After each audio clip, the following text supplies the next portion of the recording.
আসসালামু আলাইকুম, কেমন আছেন? আশা করি ভালো আছেন। তো দেখতে পাচ্ছেন আমরা আজকে চলে এসেছি ঈদের নামাজ পড়তে। তো চলেন ভিডিওটা দেখেন।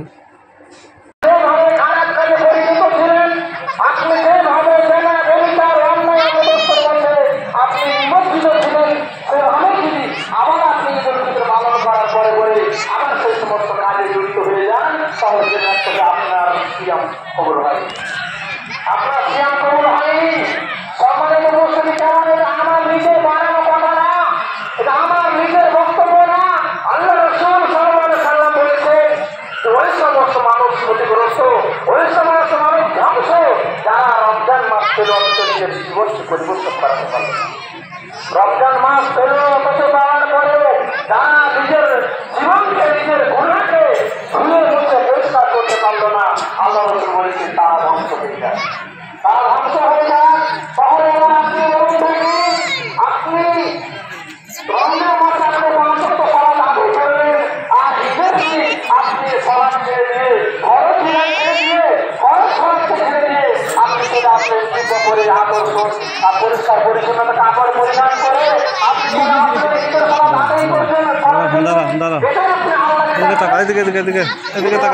দেখতে পাচ্ছেন মিজান ঈদের নামাজ পড়তে এসছে, কত এনজয় করছে আপনারা দেখেন। এই যে আমাদের মিজান বাবু।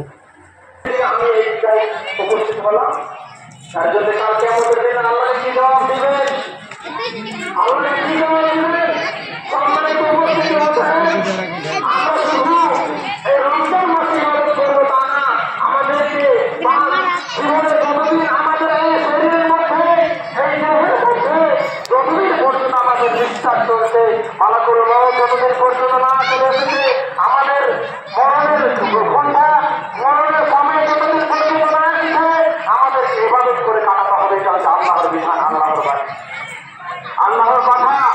সম্মানিত উপস্থিতি এবং কিছু মহিলাও রয়েছে যারা এই রমজান মাসে বিভিন্ন ইবাদত করে তারা নিজেকে আল্লাহ দাবি করছে, নিজেকে পরিষ্কার দাবি করছে।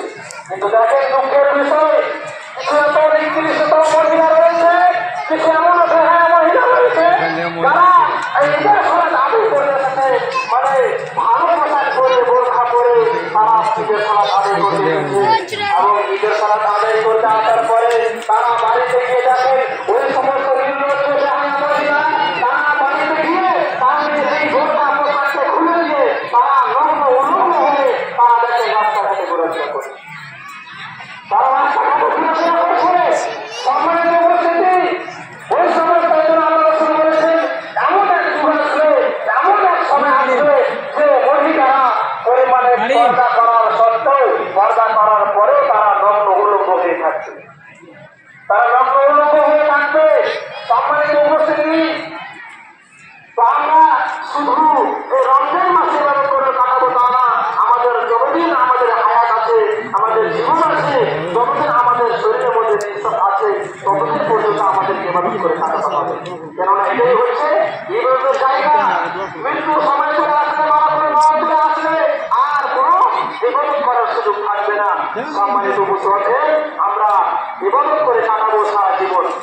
এবং ওই সমস্ত যুবক ভাইদেরকে বলতে চাই, ওই সমস্ত যুবক ভাইদেরকে বলতে চাই আমি, যারা ঈদের দিন আনন্দ করে বিভিন্ন রকম ভাবে তারা গাড়ি নিয়ে ঘুরতে বের হয়, আনন্দ সফর করতে যায়, ঘুরতে যায়।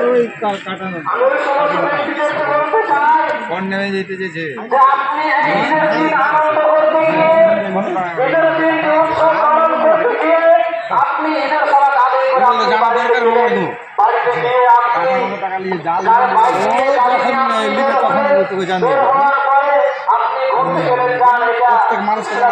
প্রত্যেক মানুষকে পয়সা দিচ্ছে না, কি বলবো শুনছে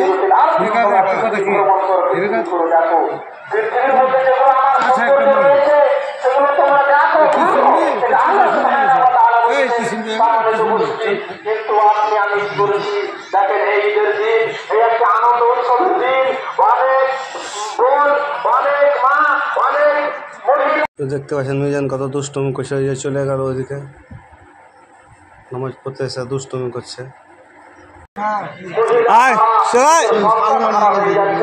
সম্মানিত উপস্থিতি, ওই সমস্ত যুবক ভাইদেরকে বলতে চাই যে আপনি নিজের স্ত্রীকে বিধবা করিয়েন না, আপনার সন্তানকে আপনি এতিম বানায়েন না, আপনার বোনকে আপনি ভাই হারা করিয়েন না, আপনার ভাইকে আপনি সন্তান হারা করিয়েন না।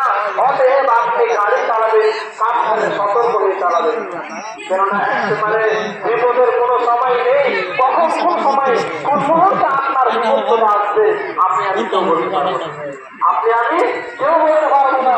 অতএব আমাদেরকে সতর্কবান হতে হবে এবং আমরা ঘুরতে যাচ্ছি সেখানে আমাদেরকে সতর্কবান হতে হবে, কেননা যে আমরা ঘুরতে গিয়েও যেন কোনো পাপের সাথে জড়িত না হয়, আমরা কোনো খারাপ কাজের সাথে যেন জড়িত না হয়, কেননা আমরা একটি ভালো কাজ করার পরে একটি মানে আনন্দের দিন উৎসবের দিন সেই দিন যদি আমরা খারাপ কাজ করি তাহলে আমাদের মতো দুর্ভাগ্য হতভাগা আর কেউ না, আমাদের মতো দুর্ভাগ্য হতভাগা আর কেউ না।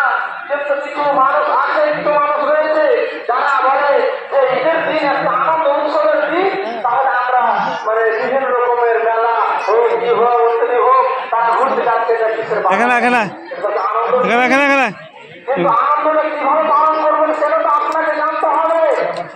ঈদের দিন উৎসবের দিন আনন্দের দিন সেটা বলে আপনি বলবেন আমি একজন মেয়েকে নিয়ে আমি আসলাম গায়ের মাহরাম যার সাথে বিবাহ হয়নি একজন মেয়েকে নিয়ে আমি কোথাও ঘুরতে যাবো, সেটা আপনার জন্য জায়েজ না।